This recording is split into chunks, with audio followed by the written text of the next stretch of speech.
The distress signal came through on a Tuesday morning, Galactic Standard Time. It was a simple message, repeating every 30 seconds across all emergency channels. A civilian transport ship called the Harmony's Hope had been captured.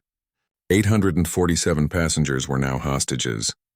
12 different alien species were trapped inside that ship, waiting for someone to save them. The signal reached the Galactic Council headquarters within minutes. Representatives from dozens of worlds gathered in their massive chamber, floating displays showing the grim details.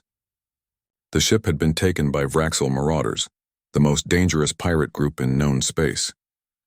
They operated from a fortress called the Crimson Maw, built inside a hollowed-out asteroid in the contested fringe. No one had ever successfully attacked the Crimson Maw. 3 military fleets had tried over the past decade. All 3 had retreated with heavy casualties. The fortress was simply too well defended, too heavily armed, and too strategically positioned. The council members talked for 3 days. They ran simulations. They calculated odds. They debated strategies. Every computer model showed the same result. Any rescue attempt would likely kill most of the hostages. The acceptable losses, according to their military advisors, ranged from 60 to 80%. No species volunteered their forces. The risk was too high. The chance of success was too low. They would keep talking, keep planning, keep hoping for a better solution. Meanwhile, the hostages suffered in the darkness of the Crimson Maw. The distress signal also reached Earth's colonial defense network. It passed through the standard channels, flagged as a code-red emergency. Most military personnel saw it and moved on. This was a council matter. Earth's forces were stretched thin across dozens of colonies. They couldn't spare troops for a suicide mission in the contested fringe. But the signal didn't just go to the regular military. It also reached a restricted emergency channel, one that only certain people could access. People with special credentials. People who had once been part of Earth's most dangerous operations. 5 people heard that signal and made a choice that would change everything. Dae-Hyun was on a mining colony called New Seoul when the alert came through his old military communicator.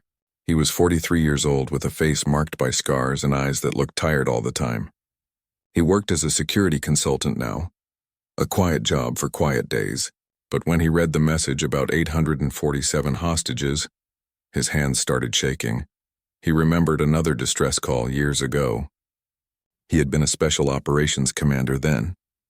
His orders were clear. Extract the military personnel. Leave the civilians. There wasn't enough time to save everyone.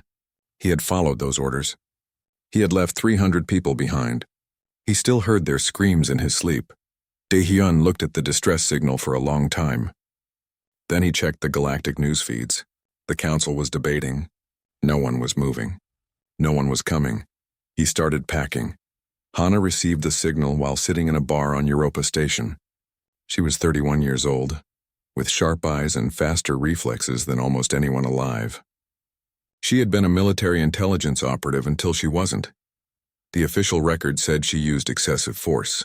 The truth was she refused to let 17 colonists die while she waited for authorization to engage hostile forces. She was wanted by 3 different governments now. Mercenary work paid well enough. But when she saw the distress signal, something cold settled in her chest. She thought about her younger brother. He had died on a transport ship, killed by pirates while council forces assessed the situation. By the time they decided to act, everyone was already dead. Hana paid for her drink and walked out of the bar. She had a ship to catch. Taemin was alone in his small apartment on Ganymede when the alert came through. He was 38 years old and didn't talk much anymore. People said he was strange, that he lived too quietly for someone who had once been humanity's best demolitions expert. They didn't know about the ambush. They didn't know about his entire unit dying while he survived. They didn't know about the promise he made to his dying commander. Make it mean something. Don't waste what we fought for. He looked at the distress signal and thought about all the ways a fortress could fall. All the weak points. All the structural vulnerabilities. Then he started making a list of supplies he would need. Ji-won was finishing her shift at a frontier medical station when the signal reached her communicator. She was 29 years old, small and soft-spoken with gentle hands that had saved hundreds of lives. The other medical staff liked her. She was kind. She was patient. She never raised her voice. They didn't know about her military service. They didn't know she had more confirmed combat kills than most infantry soldiers. They didn't know that when someone threatened her patience, she became something else entirely, something fast and precise and absolutely merciless. She read the distress signal twice. 847 people. 12 species, families, children. People who called for help and got nothing but silence from the council. She thought about her first patient in the war. A little girl who bled out while Jiwon waited for backup that arrived too late. She submitted her resignation effective immediately and left the station. Kyung was test flying a new shuttle design when the emergency channel crackled to life in his cockpit. He was 35 years old with a cocky smile and the kind of confidence that came from surviving impossible situations. He was the best pilot in 3-star systems, and everyone knew it. He had once flown a damaged ship through a sun's corona to escape pirates. The hull temperature had reached critical. His co-pilot had screamed at him to eject. He had laughed and pushed the engines harder. His co-pilot hadn't made it. The injuries were too severe. Kyung had gotten everyone else out alive, but he couldn't save the one person sitting right next to him. He listened to the distress signal while his test shuttle drifted in the void. 847 people waiting for rescue, the council doing nothing. He thought about his co-pilot, bleeding out while rescue vessels waited for clearance to engage. Clearance that came 20 minutes too late. Kyung aimed his shuttle toward the nearest major station and opened the throttle all the way. None of them knew about the others. None of them planned to meet. They simply followed the same instinct, the same pull toward a crisis that everyone else was ignoring. They each booked passage on different transports heading toward the contested fringe. They each brought what they could carry: weapons, tools, medical supplies, explosives. They converged on a neutral station called Crossroads, a dingy place where people didn't ask questions. Daehyun arrived first, sitting in a corner of the main cantina, studying maps of the contested fringe on his datapad. Hana came next, spotting him immediately and understanding who he must be. Only one kind of person studies those maps right now. She sat down across from him without asking. He looked up, met her eyes, and nodded once. No words needed. Taemin arrived an hour later, carrying 2 heavy cases of equipment. He saw them and walked over, setting his cases down carefully. Jiwon came in quietly, her medical bag slung over her shoulder. She assessed the 3 of them with a professional eye and pulled up a chair. Kyung was last, strolling in with that cocky smile, but his eyes were serious. He looked at the 4 people sitting at the table and said, "So, we doing this?" Daehyun looked at each of them. 5 people, no official backing. No ships, no real plan, just 5 humans who couldn't ignore a call for help. "The council says it's impossible," Hana said quietly. "Good," Kyung replied. "I like impossible." Taemin nodded slowly. Jiwon's eyes were hard with determination. Daehyun leaned forward. "We'll need a ship, weapons away inside. And a lot of luck. I can steal us a ship," Kyung said. "I can get us inside," Hana added. "I can bring down a fortress," Taemin said simply. "I'll keep us alive," Jiwon finished. They sat in silence for a moment. 5 strangers who understood each other perfectly. They were the ones who couldn't let it go, the ones who carried ghosts, the ones who refused to add more names to their lists of people they didn't save. Daehyun raised his glass. "To 847 people who don't know we're coming." The others raised their glasses. They had 3 days to prepare. 3 days to become what the galaxy didn't know humans could be. 3 days before the Crimson Maw learned that some calls for help get answered, no matter what the odds say. Kyung left the cantina first, that cocky smile still on his face. He had promised to steal them a ship, and he always kept his promises. The nearest military scrapyard was 2 stations away, a place where decommissioned vessels went to die. He knew the layout well. He had flown enough rescue missions to memorize every scrapyard in the sector. The security was lazy. Why guard ships that were already written off as worthless? Kyung slipped past 2 cameras and 1 sleeping guard. Deep in the back rows, covered in dust and marked for scrapping, sat a Corvette. Human-made, old model. The name on its hull was barely visible anymore, but Kyung could read it. Broken Arrow, he smiled wider. Perfect name for a suicide mission. It took him 4 hours to get the old bird running. The engines complained. The life support stuttered. The weapon systems were offline. But she would fly. That was enough. Kyung flew the broken arrow out of the scrapyard at dawn. By the time security noticed, he was already 2 jumps away. Hana worked in the shadows, which was where she always worked best. She needed information. The Crimson Maw was a fortress, and you couldn't attack a fortress without knowing its weaknesses. The problem was that the Council kept all intelligence on the Vraxel Marauders classified, so she broke into their database. It wasn't easy. The Council's security was good, but Hana had been breaking into secure systems since she was 16. She spent 18 hours hunched over her datapad in a cheap hotel room, fingers flying across haptic keys, following digital pathways that shouldn't exist. When she finally cracked through the last firewall, she found everything. Complete schematics of the Crimson Maw, guard rotations, weapon placements, structural weaknesses, 3 failed assault plans from 3 different military fleets. She downloaded it all, encrypted it, and burned the access pathway behind her. The Council would never know she had been there. Taemin visited 5 different shops across the station. He never bought much at any one place. A few detonators here, some industrial explosives there, mining charges from a supplier who didn't ask questions, copper wire, circuit boards, battery cells. Nothing that would raise red flags individually. Back in his room, he laid everything out on the floor. His hands moved with practiced precision, building devices that didn't exist in any manual. Taemin had always understood how things came apart. He knew the mathematics of destruction the way other people knew music. He built 12 separate charges, each one designed for a specific purpose. Breaching doors, collapsing corridors, creating diversions. He worked in silence, remembering his commander's last words. Make it mean something. These charges would mean something. Jiwon moved through the station's black market with quiet confidence. She needed medical supplies, lots of them. The kind you couldn't get through legal channels. The kind that saved lives when everything went wrong. A dealer tried to overcharge her. She looked at him with those gentle eyes and said 5 words. I know where you sleep. He gave her a fair price. She packed her medical bag with everything she might need. Trauma kits, synthetic blood, emergency surgical tools, combat stimulants, pain suppressors, antibiotics that worked on a dozen different species. She knew they would need all of it. Rescue missions always turned bloody. Dae-hyun handled the weapons.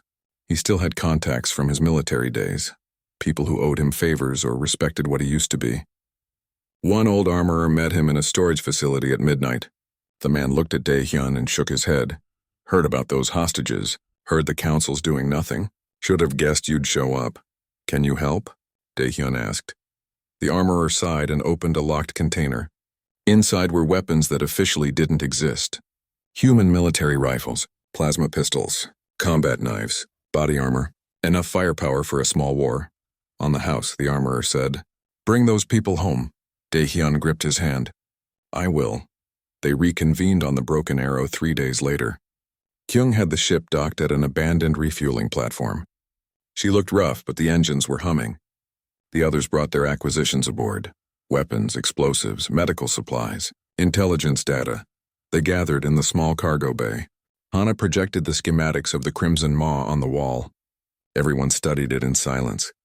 2,000 Vraxel Marauders, Hana said quietly. Heavy shields, point defense weapons. The Council's best simulations gave any assault a 12% success rate, so we don't assault it, Dae-hyun said. We infiltrate, Kyung grinned. I like it. What's the plan? Hana zoomed in on a section of the fortress. They have a salvage crew that brings in captured ships and cargo. If we fake a distress beacon nearby, make it look valuable enough, they'll send someone to investigate. And we play the part of a legitimate salvage crew, Dae-hyun finished. Get close. Get inside. Then what? Jiwon asked. Taemin spoke for the first time that morning. Then we improvise. They spent the next few hours planning details, but they all knew the truth. No plan survived first contact. They would have to adapt, move fast, trust each other. As they worked, an observer watched from a distance. A Quilarian named Vix, bird-like and curious, had been tracking unusual human activity. 5 individuals with military backgrounds all converging on the contested fringe. Vix was a cultural researcher, fascinated by the strange species called humanity. Vix sent a communication request to the Broken Arrow. Dae-hyun accepted it, his face appearing on Vix's screen. You cannot succeed, Vic said immediately. I have studied your plan. The mathematics are absolute. 5 individuals against 2,000. You will die. Daehyun's expression didn't change. Maybe. Then why attempt this? Because 847 people need help. Because no one else is coming. Because it's the right thing to do. Vix's feathers ruffled in confusion. This made no sense by Colarian logic. You do not even know these hostages. They are not your clan. Not your species, most of them. You owe them nothing. We don't have to know them, Hana said, stepping into view. They called for help. That's enough. This is irrational, Vix insisted. Kyung laughed. Yeah, humans are funny that way. Vix studied them for a long moment. This behavior was unprecedented in galactic history. Most species helped their own kind first, helped allies second. Strangers barely registered. But these humans were about to die for people they had never met. I wish to document this, Vix said finally. With your permission. The galaxy should know what you attempt. Document whatever you want, Daehyun said. Just stay out of our way. The connection ended. Vic settled in to observe from a safe distance, recording equipment ready. The journey to the contested fringe took 3 days. 3 days in a cramped Corvette that smelled like oil and recycled air. They trained in the cargo bay. Hand-to-hand combat. Weapons drills. Medical procedures. Each person teaching the others their specialty. But mostly they were quiet. Each lost in their own thoughts. Their own memories. Daehyun stared at the wall of his tiny cabin. He saw the faces of people he couldn't save, heard their voices calling for help that never came. He had been following orders, doing his duty.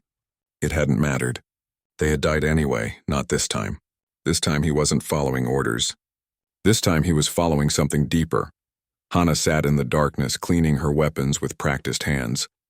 She thought about her brother. Sweet kid, bright future. Dead at 19 because no one came fast enough. The council had apologized. Said they did their best. Said sometimes you can't save everyone. She had stopped listening to the council after that. Taemin built and rebuilt his explosives, checking every connection twice. His hands never shook. His face never showed emotion. But in his mind he heard his commander's voice. The man had been bleeding out, trapped under debris, knowing he wouldn't make it. His last words were simple. Make it mean something. Every charge Taemin built meant something. Every circuit completed was a promise kept. Jiwon meditated in the medical bay, centered and calm. People thought she was gentle because she healed. They were right. She was gentle. She loved helping people. But they didn't understand that. Protecting patients sometimes meant removing threats. Permanently. She had learned in the war that the gentlest people could be the most dangerous when someone they cared about was threatened. Kyung sat in the pilot's chair, talking to the ship like she was alive. Come on, girl. I know you're old. I know you're tired. But we've got people to save. You and me were going to do something impossible. The engines hummed in response. Or maybe that was just wishful thinking. On the second night, they gathered in the cargo bay. No one had called a meeting. They just ended up there at the same time. Daehyun broke the silence. We might not all make it back. Nobody looked surprised. They had all known this from the start. I'm okay with that, Kyung said. Better to die doing something that matters.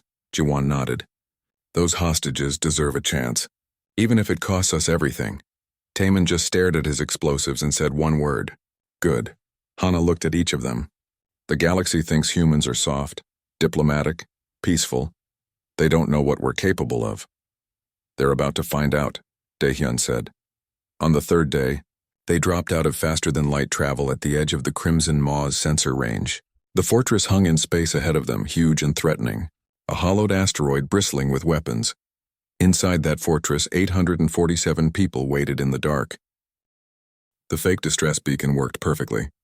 Hana had programmed it to look like a damaged cargo hauler, the kind that might be carrying valuable goods. The Vraxel marauders were greedy. They couldn't resist. A communication channel opened. A harsh voice spoke in broken galactic common. Salvage crew. You are close to Vraxel territory. What is your business? Kyung answered, his voice bored and tired like he did this every day. Got a ping about a damaged hauler. We're here to claim salvage rights before someone else does. That a problem? Silence. Then you pay docking fee, 500 credits. Then you can approach. Highway robbery, Kyung muttered, but he transmitted the payment. Stolen credits from a stolen account. It would disappear in bureaucracy before anyone noticed. The Crimson Maw's docking bay opened like a mouth. The broken arrow flew inside slowly, carefully. Kyung brought her down on a designated pad, the landing gear groaning.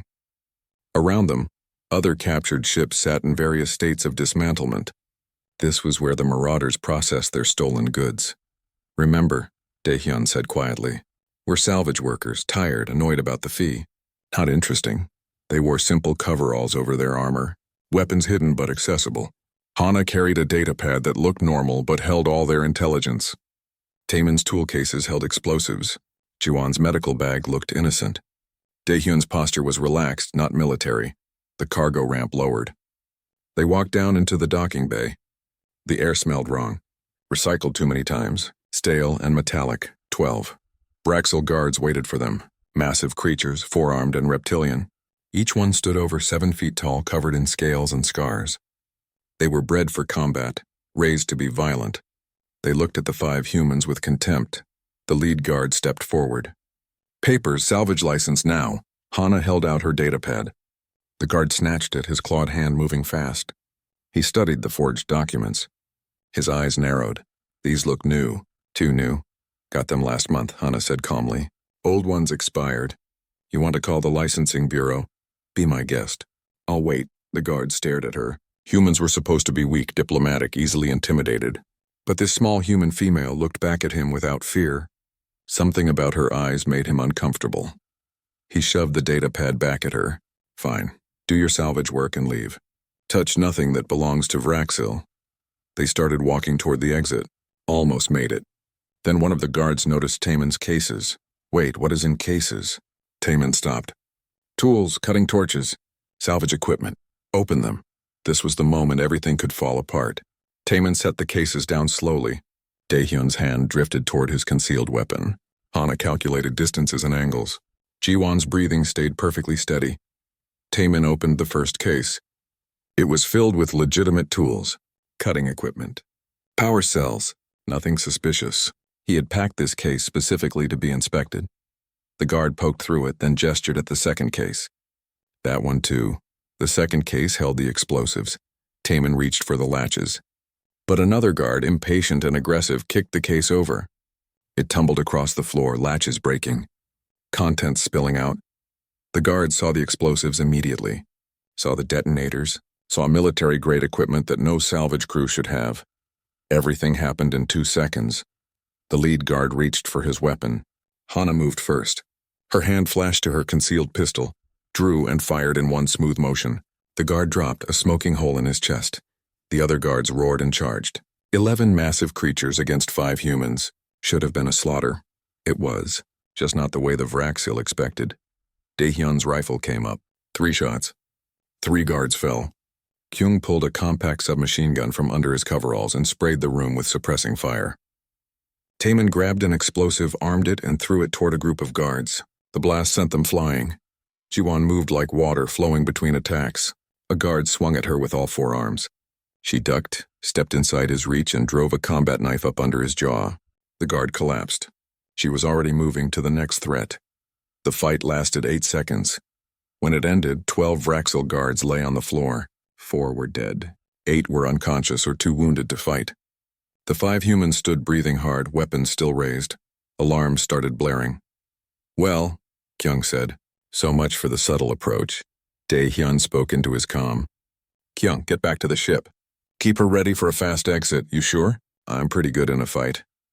We need a pilot more than another gun. Go. Kyung ran back to the broken arrow, already calculating flight paths. The other 4 moved deeper into the station. The real mission started now. Hana pulled up the schematics on her datapad. Hostages are being held in detention level 3. That's 14 corridors and 6 security doors away. Then we better move fast, Daehyun said. They ran through the corridors of the Crimson Maw. The station was huge, a maze of metal passages carved into rock. More guards appeared. The team didn't slow down. Daehyun led, his combat instincts sharp. Every corner, every doorway, he anticipated where enemies would be. He was usually right. A squad of 8 guards rushed around a corner. Daehyun dropped 3 before they could react. Hana got 2 more. Taemin used an explosive to collapse part of the ceiling, trapping the rest. They kept moving. Hana worked as they ran, her fingers flying over her datapad. She was hacking into the station's security systems. Every camera she passed, she took control of. Started feeding false data, making the guards look in the wrong places. More guards appeared. More went down. The humans fought with terrifying efficiency. They didn't waste movement, didn't waste bullets. Every action had purpose. Ji-won protected their rear, watching for ambushes. A guard tried to surprise them from a side passage. She saw him in her peripheral vision, spun and put 2 shots through his center mass. Then she was moving again, medical bag bouncing against her hip. They reached a security door. Taemin placed a shaped charge and they all took cover. The explosion was precise, surgical. The door blew inward without collapsing the corridor. Through the smoke, they pushed forward. Word was spreading through the station now. The guards' communications were panicked. Humans were inside the fortress. Humans were fighting. Humans were winning. The Vraxel couldn't believe it. Humans were supposed to be weak. They were diplomats, traitors, scientists, not warriors, not killers, but these humans moved like ghosts. Struck like lightning. And they didn't stop. The team reached attention level 3 after 30 minutes of running and fighting. Bodies lay in their wake. Some dead, some unconscious, all surprised by what humans could become when pushed. Daehyun blasted the lock on the detention level door. It swung open. Beyond was a long corridor lined with cells. The lights were dim. The air was cold. And inside those cells, 847 hostages waited. The team moved down the corridor. Faces appeared at the cell windows. Aliens of dozens of species. They looked terrified. They had heard the explosions, heard the fighting. They didn't know if rescue was coming or if they were about to be killed. Ji-won stepped up to the first cell. Inside was a family of Kalarians, feathers ruffled with fear. She spoke gently. "We're here to get you out. Stay calm. We'll have you free soon." Taemin was already working on the cell control system. His hands moved fast, bypassing security. One by one, the cell doors unlocked with heavy clanks. Hostages poured out. Some were crying. Some couldn't believe it. A few were too traumatized to move. Daehyun organized them quickly. "Everyone who can walk, start moving toward the docking bay. Help those who can't. Stay together. Stay quiet." Hana spoke into her comm. "Kyung, we have the hostages. Start the evac route." Kyung's voice crackled back. "Copy that. But we've got a problem. The Vraxel commander just sealed all the docking bay doors. You're trapped."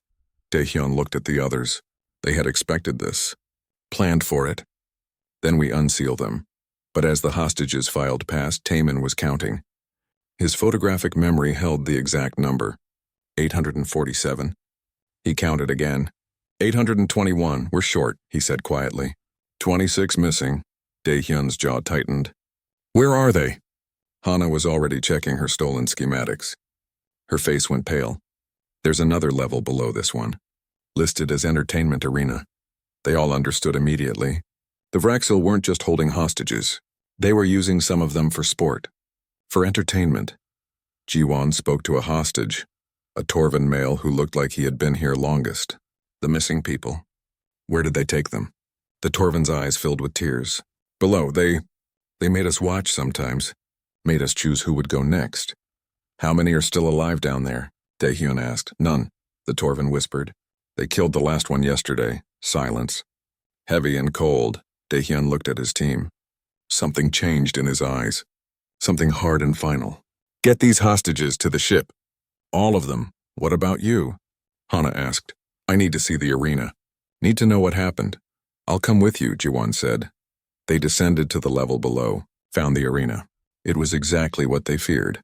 A circular room with seats around the edges, bloodstains on the floor, equipment designed to hurt, to terrify, to kill slowly. In a side room, they found the bodies. 26 people who had done nothing wrong except be captured by the wrong pirates. The Vraxel commander's name was Rax. He had led the Marauders for 15 years. He had crushed 3 rebellions. He had faced down military fleets and won. He feared nothing. That was about to change.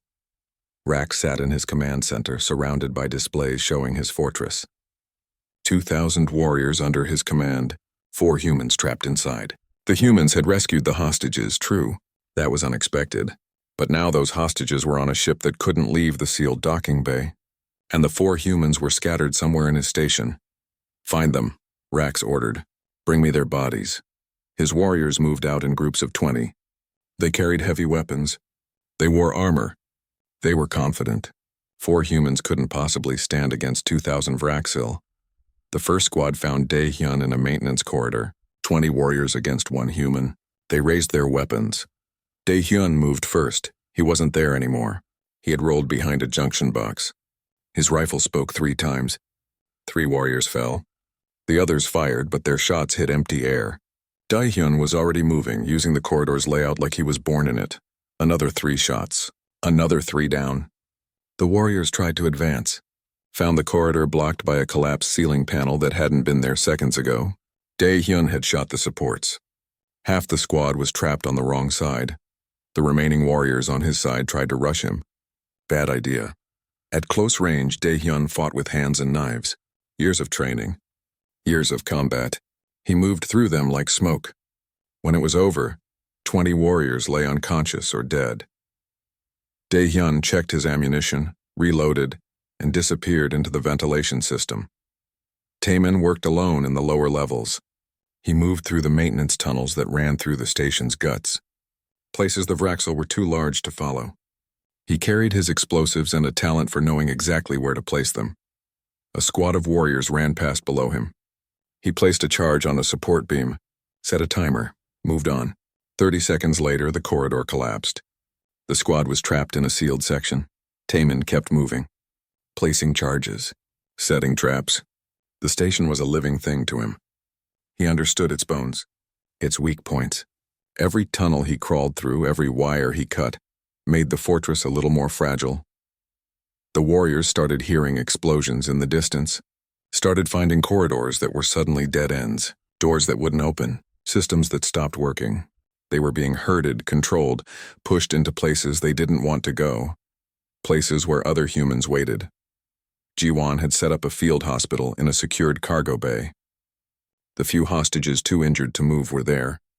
She worked quickly, treating wounds, stabilizing patients. Her hands were gentle as always. Then 30 warriors found her location.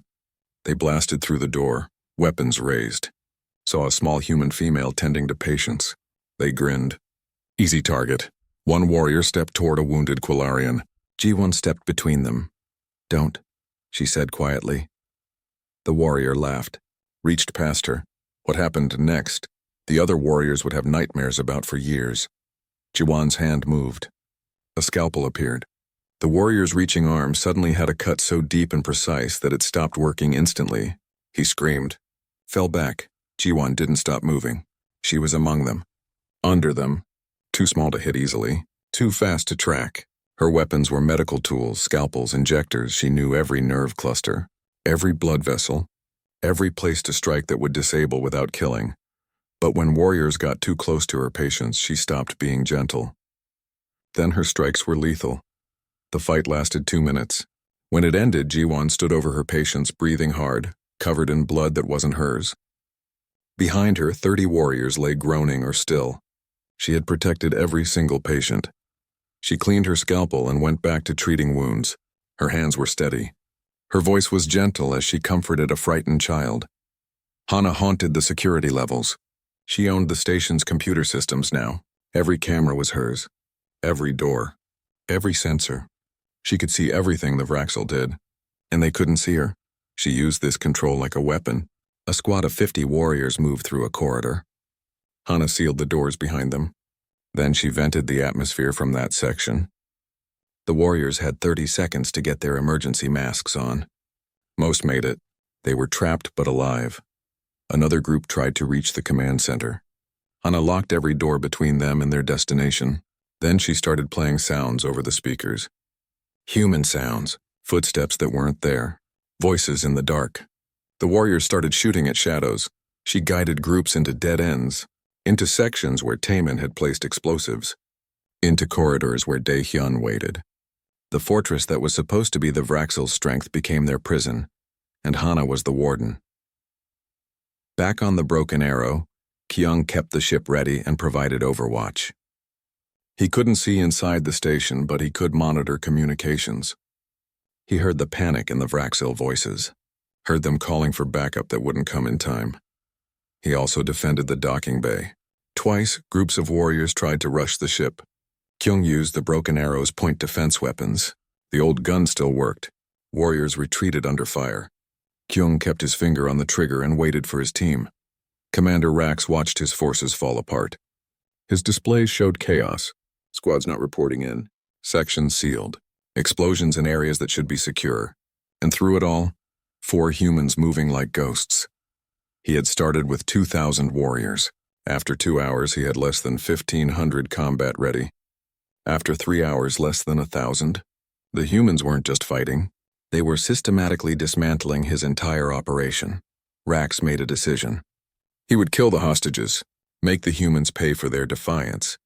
He opened a channel to the docking bay. Human ship. I will destroy you and everyone aboard unless your fighters surrender immediately. Kyung's voice came back. That's nice. But see, the hostages are already gone. What? Been launching them in escape pods for the last hour. Your sensors didn't notice because my friend Hana made sure you were looking the wrong direction. They're halfway to the nearest safe station now. You got nothing to bargain with. Rax felt something he hadn't felt in years. Fear. The 4 humans regrouped in a central hub. They were tired, running on adrenaline and determination. But they weren't done. Daehyun looked at his team. The hostages are safe. We could leave now. But we're not going to, Hana said. No, Taemin agreed. We're not. Ji-won checked her weapons. 26 people died here. This place needs to close permanently. Daehyun nodded. Taemin, can you bring down the whole station? Already placed the charges. Just need to reach the core and arm them. Then let's finish this. They moved toward the station's core, the command center, where Rax waited with his remaining elite guard, 50 of his best warriors. His last defense. The corridors leading to the command center were a killing field. The Vraxil had set up heavy weapons, barricades, they were ready. The humans came anyway. Daehyun led the assault. His rifle never stopped firing. Hana provided covering fire from angles the Vraxil didn't expect. Taemin threw explosives that cleared barricades in seconds. Ji-won moved through the chaos, protecting her team's flanks. The Vraxil elite guard were good. The best fighters the Marauders had. They had trained for years. They were strong. They were experienced, it didn't matter, because the humans fought with something the Vraxil didn't have. The Vraxil fought for profit, for power, for themselves. The humans fought for something bigger. They fought for people who couldn't fight back. For justice. For a promise made to hostages who didn't even know them. That made all the difference. The battle for the command center was brutal. Close quarters. No room for mistakes. The 4 humans moved as one unit. Covering each other. Supporting each other. Trusting each other completely. When the last elite guard fell, the command center was silent except for heavy breathing. All 50 warriors were down. The 4 humans stood bloodied but alive. Rax was there. Cowering behind his command chair, the mighty commander reduced to a terrified creature facing 4 humans who wouldn't stop. Daehyun walked toward him slowly. You killed 26 innocent people. For entertainment. We are Vraxil, Rax said, trying to sound brave. We are warriors. This is what we do. Not anymore, Daehyun replied. Taemin accessed the core systems, started arming his charges. The station groaned. Warning lights flashed. What are you? Rax whispered. What kind of humans are you? Hana answered. We're the kind who come when people call for help. We're the kind who don't stop until everyone's safe. We're the kind you should have been afraid of from the start. But you're so small, Rax said. So weak, Ji-won smiled coldly. Physically, maybe. But strength isn't just about size. It's about will. About choice. About refusing to give up no matter the odds. Kyung's voice came over the comm. Guys, those charges are going to blow in 5 minutes. Time to leave. Copy that, Daehyun said. He looked at Rax. There's an escape pod 3 corridors that way. I suggest you run. They left Rax there, ran for the docking bay. Behind them, the station started tearing itself apart. Taemin's charges were perfectly placed. Each explosion weakened the structure more. Created a cascade failure. They reached the broken arrow with 90 seconds to spare. Kyung had the engines hot. The moment they were aboard, he launched. The Broken Arrow limped into Crossroads Station 3 days later. The old Corvette looked worse than before. New scorch marks. Hull damage. One engine making concerning noises. But she was still flying. Still bringing her crew home. Medical teams waited at the docking bay. They had been treating the rescued hostages who arrived in escape pods. 821 people from 12 different species. All alive, all safe. Thanks to 5 humans who decided the impossible was just difficult. When the Broken Arrow docked, reporters swarmed. Galactic Council representatives pushed through the crowd. Security forces tried to maintain order. Everyone wanted to know the same thing. How did 5 humans do what entire military fleets couldn't? But the 5 humans just wanted to rest. Daehyun was the first down the ramp. His face was tired. His body ached. He had 3 cracked ribs and more bruises than he could count. But he was walking. That was enough. A Quillarian official rushed forward. "You must come with us. The council demands a full report. There are questions about authorization, about jurisdiction, about the use of force." Later, Daehyun said, "We need medical attention and sleep." In that order. But the council can wait, Hana finished, walking down the ramp behind him. Her arm was in a makeshift sling. Blood stained her clothes. But her eyes were sharp as ever. Taemin came next, moving slowly. He had burns from an explosion that got too close. Didn't complain. Just nodded at the medical staff and let them guide him to treatment. Jiwon practically fell down the ramp. She had been awake for 72 hours straight. Treating hostages, fighting, keeping everyone alive. Her body finally gave out. Medical staff caught her. She mumbled something about checking on her patients before passing out. Kyung was last. He had his arm around the Broken Arrow's hull, patting it gently. "Good girl. You got us home. I'll get you fixed up proper, I promise." He looked at the crowd, waved tiredly, then collapsed. Too many stims. Too many hours at the controls. His body shut down all at once. They all woke up in the station's medical center. Separate rooms but close together. The medical staff had done their work. Bones set, wounds treated, fluids restored. But nothing could treat the exhaustion that came from pushing human limits beyond their breaking point. Daehyun woke first. Found Vic sitting in a chair beside his bed. The Quillarian observer had been waiting. "You lived," Vic said. "I did not think you would." "Neither did we," Daehyun admitted. "I recorded everything. The council is watching. The entire galaxy is watching. What you did. No species has ever done anything like this before. We just did what needed doing." Vic's feathers ruffled. "No, you did something unprecedented. You risked everything for strangers. You fought impossible odds. You won. The galaxy does not understand. What's not to understand? People needed help. We helped. But why? What do you gain?" Daehyun was quiet for a moment. Then he said, "I get to sleep without hearing their voices. The people I couldn't save before. Maybe now those voices will be a little quieter."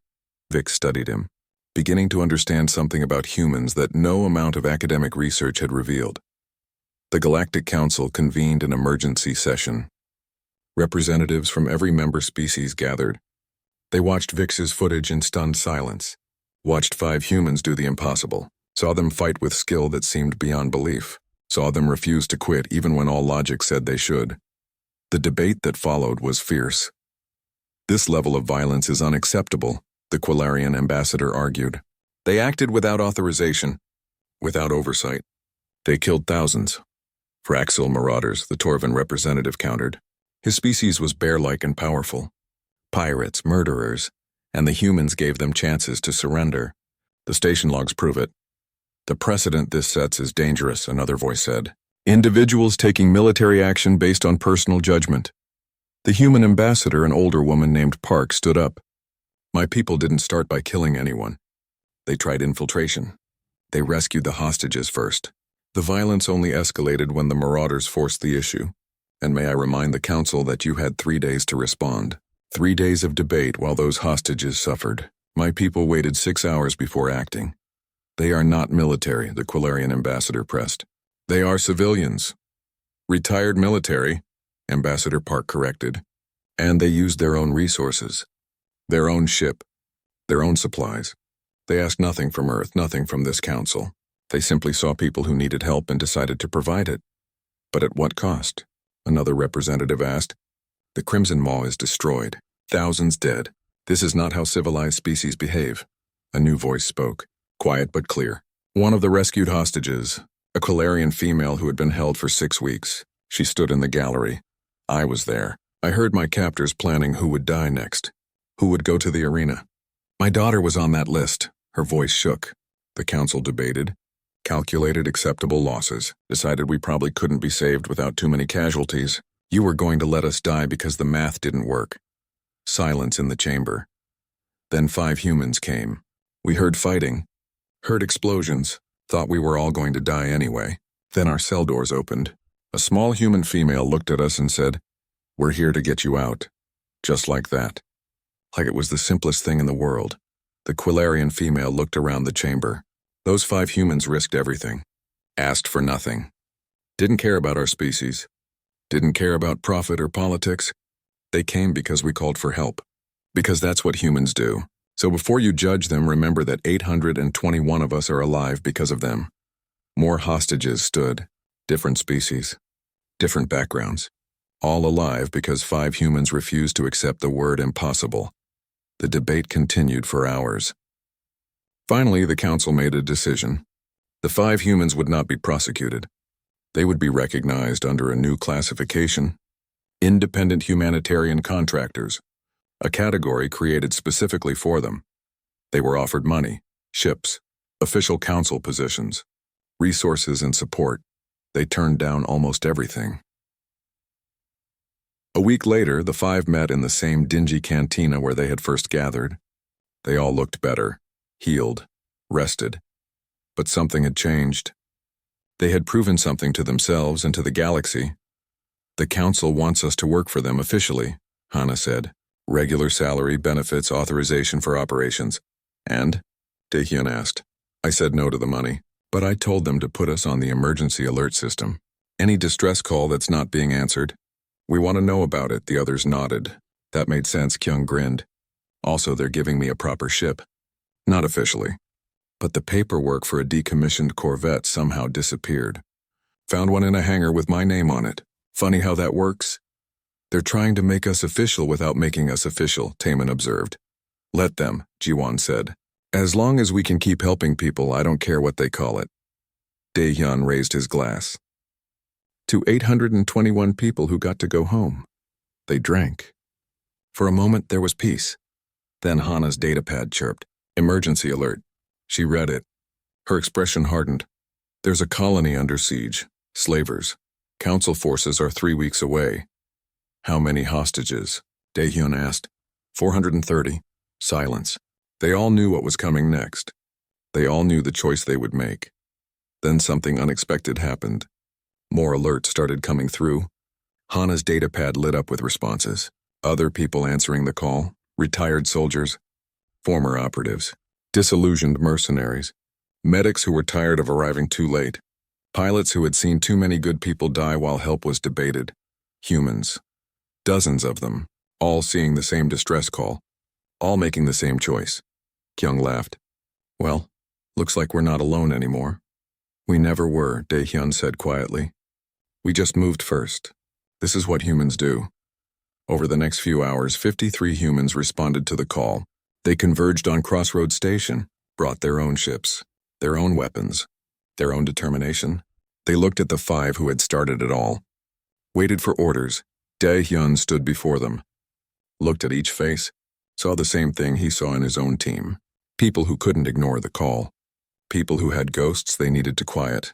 "We're not a military unit," he said. "We don't have ranks. We don't follow government orders. We answer distress calls that no one else will answer. We help people who have run out of options. That's all." "That's enough. What if we die?" someone asked. "Then we die doing something that matters. Better than most get. What if we succeed? Then some people get to go home who wouldn't have otherwise." That's the whole point.